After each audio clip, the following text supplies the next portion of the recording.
செய்திகள் தொடர்கின்றன. தஞ்சாவூர் டெல்டா மாவட்ட குறுவை சாகுபடிக்கு ஜூன் 12ஆம் தேதி தண்ணீர் திறக்கப்படாததால் ஏக்கருக்கு 20,000 ரூபாய் இழப்பீடு வழங்குமாறு தமிழக அரசை விவசாயிகள் வலியுறுத்தியுள்ளனர். தஞ்சையில் மாவட்ட விவசாயிகள் குறைதீர்ப்பு கூட்டம் மாவட்ட ஆட்சியர் பாஸ்கரன் தலைமையில் நடைபெற்றது. இந்த கூட்டத்தில் கலந்து கொண்ட நூற்றுக்கணக்கான விவசாயிகள் கருப்பு பேட்ஜ் அணிந்து கலந்து கொண்டனர். மேலும் இந்த ஆண்டு குறுவை சாகுபடிக்கு ஜூன் 12ஆம் தேதி தண்ணீர் திறந்து விடாததால் விவசாயிகள் பேரிழப்பை சந்தித்துள்ளதாகவும் இதன் காரணமாக ஏக்கர் ஒன்றிற்கு அரசு 20,000 ரூபாய் இழப்பீடு வழங்க வேண்டும் என்றும் வலியுறுத்தினர். இன்னைக்கு குறுவை சாகுபடி என்பது தஞ்சை மாவட்டத்தில் பண்ண முடியல. மேட்டூர் 12ஆம் தேதி திறக்கல. அணையில போதிய தண்ணீர் இல்லைன்னு சொல்றாங்க. காவிரி நடுவர் மன்றத்தினுடைய இறுதி தீர்ப்பு 5 ஆண்டுகளுக்கு மேலாச்சு. இந்த தீர்ப்பின்படி கர்நாடக அரசு வழங்க வேண்டிய தமிழகத்துக்கு வழங்க வேண்டிய தண்ணீரை கொடுத்திருந்தா தண்ணி திறந்திருக்கலாம். மேலும் மின் மோட்டார் பாசனத்திற்காக தமிழக அரசு 12 மணி நேரம் மின்சாரம் வழங்கப்படும் என்று அறிவித்துவிட்டு 6 மணி நேரம் கூட மின்சாரம் வழங்குவது இல்லை என்றும் குற்றம் சாட்டினர்.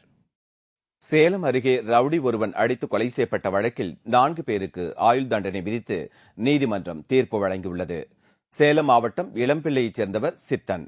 பிரபல ரவுடியான இவரை முன் விரோதம் காரணமாக கடந்த 2010ஆம் ஆண்டு அதே பகுதியைச் சேர்ந்த சுரேஷ், ஜெகநாதன், மணிகண்டன், மோகன்ராஜ் உள்பட 9 பேர் சேர்ந்து தாக்கி கொலை செய்து உடலை ஏரியில் வீசிச் சென்றதாக கூறப்பட்டது. இது தொடர்பாக இவர்கள் 9 பேர் மீதும் சேலம் 2வது கூடுதல் நீதிமன்றத்தில் வழக்கு தொடரப்பட்டது.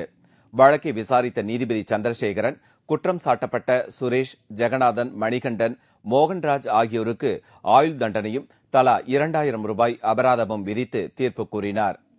இதேபோல இந்த வழக்கில் சம்பந்தப்பட்ட 3 பெண்கள் உள்பட 5 பேருக்கு தலா 1 வருட சிறை தண்டனையும் விதிக்கப்பட்டது. குமாரபாளையத்தில் அரசு அனுமதி பெறாமல் செயல்பட்ட 10 சாயப்பட்டறைகளை மாசு கட்டுப்பாட்டு அதிகாரிகள் சீல் வைத்து அதிரடி நடவடிக்கை எடுத்துள்ள சம்பவம் அப்பகுதியில் பரபரப்பை ஏற்படுத்தி உள்ளது. நாமக்கல் மாவட்டம் குமாரபாளையம் நகரில் ஆயிரக்கணக்கான விசைத்தறி கூடங்கள் இயங்கி வருகின்றன. அவைகளில் 1 லட்சத்திற்கும் மேற்பட்ட தொழிலாளர்கள் வேலை செய்து வருகின்றனர். இந்நிலையில் பெரும்பாலான சாயப்பட்டறைகளில் இருந்து வெளியேறும் கழிவுநீர் சுத்திகரிக்கப்படாமல் காவிரி ஆற்றில் கலப்பதால் பொதுமக்களுக்கு பல்வேறு நோய்கள் பரவுகிறது. இதை தடுப்பதற்காக மாசு கட்டுப்பாட்டு வாரியம் அனுமதி பெறாமல் செயல்படும் சாயப்பட்டறைகளை கண்டுபிடித்து உயர்நீதிமன்ற உத்தரவின்படி நடவடிக்கை எடுத்து வருகிறது. அதன்படி குமாரபாளையம், எடப்பாடி ரோடு, காவிரி நகர் உள்ளிட்ட பகுதிகளில் அரசு அனுமதியின்றி இயங்கி வந்த 10 சாயப்பட்டறைகளை மாசு கட்டுப்பாட்டு வாரிய அதிகாரிகள் சீல் வைத்து அதிரடி நடவடிக்கை எடுத்தனர். நாமக்கல்லில் வாகனங்களின் கண்ணாடிகளில் ஒட்டப்பட்டுள்ள கருப்பு ஸ்டிக்கர்களை அகற்றி காவல்துறையினர் நடவடிக்கை எடுத்து வருகின்றனர். வாகனங்களில் கார் கண்ணாடிக்கு பின்புறமாக கருப்பு நிற ஸ்டிக்கர்களை ஒட்டுவதால் தீவிரவாதிகள் தப்பிக்க வாய்ப்புள்ளதால் அதனை பயன்படுத்த உச்சநீதிமன்றம் தடை விதித்துள்ளது. இந்த உத்தரவு நாடு முழுவதும் அமல்படுத்தப்பட்டு வருகிறது. நாமக்கல் மாவட்டத்திலும் காவல்துறை கண்காணிப்பாளர் சத்யபிரியா தலைமையில் போலீசார் அங்குள்ள பிரதான சாலைகளில் வாகனங்களை நிறுத்தி கார் மற்றும் வாகனங்களின் கண்ணாடிகளுக்கு பின்புறம் ஒட்டப்பட்டுள்ள கருப்பு ஸ்டிக்கர்களை அகற்றி நடவடிக்கை எடுத்து வருகின்றனர். கண்ணாடியில் கருப்பு இதெல்லாம் ஸ்டிக்கர் ஒட்டக்கூடாது அப்படின்னு சொன்னாங்க. நான் இது வரைக்கும் கேள்விப்படலை. திடீர் புதுசாக சொல்றீங்கன்னு கேட்டால், இல்லை சுப்ரீம் கோர்ட் ஆர்டரு இந்த கண்ணாடியை இந்த மாதிரி சீட்டு ஒட்டுனா உள்ளே இருக்க தெரியலை, அதனால இதை பிரிக்கணும்னு சொல்கிறாங்க. இந்த விஷயம் ரொம்ப நல்ல விஷயம். அது போலீஸ் நல்லா செஞ்சுட்டு இருக்கிறாங்க. மயிலாடுதுறை விழுப்புரம் பயணிகள் ரயில் கடலூர் ரயில் நிலையம் அருகே தடம் புரண்டு விபத்தில் சிக்கியதால் பயணிகள் பெரும் அவதிக்குள்ளானார்கள். இதனால் அந்த வழியாக சென்ற ரயில்கள் 3 மணி நேரத்திற்கு மேல் தாமதமாக சென்றன. மயிலாடுதுறையில் இருந்து விழுப்புரம் வரை செல்லும் பயணிகள் ரயில் நேற்று இரவு 7:30 மணிக்கு கடலூர் திருப்பாதிரிப்புலியூர் ரயில் நிலையத்திற்கு வந்தபோது திடீரென்று எதிர்பாராத விதமாக அந்த ரயிலின் எஞ்சின் தடம் புரண்டது. இதனால் அந்த வழியாக செல்லும் ரயில்கள் கடலூரில் நிறுத்தப்பட்டு தாமதமாக சென்றன.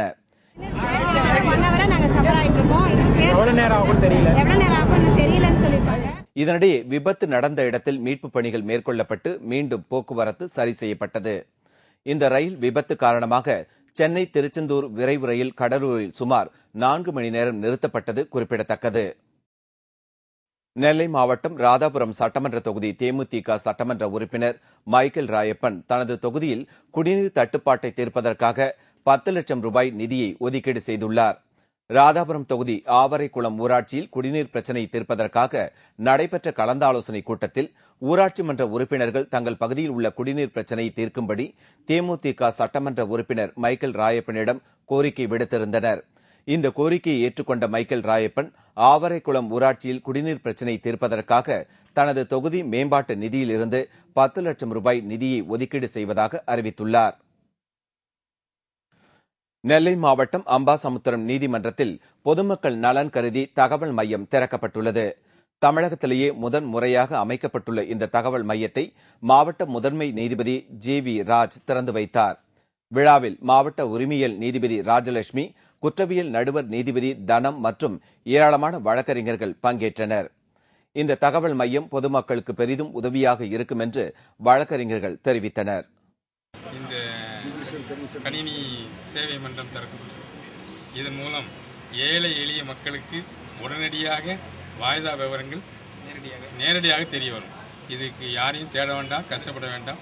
உடனடியாக வழக்கு என்ன நிலைமையில் இருக்கிறது, எப்படி நடந்து கொண்டிருக்கிறது. மதுரை மாவட்டம் மேலூரில் நடைபெற்ற குழந்தை திருமண தடுப்புச் சட்டம் குறித்த விழிப்புணர்வு பேரணியில் மாணவ மாணவிகள் ஏராளமானோர் கலந்து கொண்டனர். மேலூர் நடுவர் நீதிமன்ற நீதிபதி ஜெயக்குமார், மாவட்ட காவல்துறை கண்காணிப்பாளர் பாலகிருஷ்ணன் ஆகியோர் பேரணியை தொடங்கி வைத்தனர். பேரணியில் பல்வேறு பள்ளிக்கூடங்களைச் சேர்ந்த மாணவ மாணவிகள் பங்கேற்றனர்.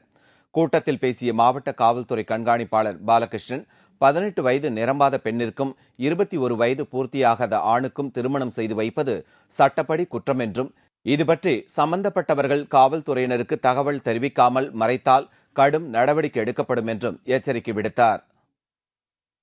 ஓமலூர் அருகே ஊருக்குள் புகுந்து அட்டகாசம் செய்த காட்டு யானைகள் பல மணி நேரம் போராட்டத்திற்கு பின்னர் காட்டுக்குள் விரட்டியடிக்கப்பட்டன. அங்குள்ள சின்ன அரங்கனூர் ஏரி பகுதியில் அதிகாலையில் ஊருக்குள் புகுந்த 6 காட்டு யானைகள் விளை நிலங்களையும் பயிர்களையும் சேதப்படுத்தியது.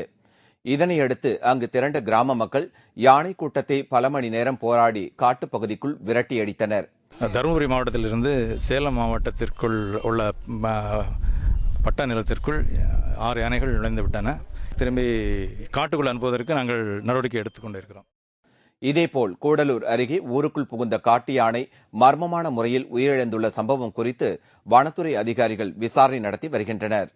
நேற்று இரவு வந்துட்டு ஒரு ஆனை ஒரு தோட்டத்துக்குள்ளாடி வந்துட்டு விழுந்து கிடக்குது. எங்களுக்கு தகவல் கிடைச்ச பிறகு ஃபாரஸ்ட் டிபார்ட்மெண்ட்லாம் தகவல் கொடுத்தோம். மேற்கொண்டு இப்போ அந்த ஆனை எப்படி இறந்ததை வந்துட்டு இனி போஸ்ட்மார்ட்டம்லாம் பண்ணி டாக்டர் சொன்னா தான் வந்துட்டு எப்படி.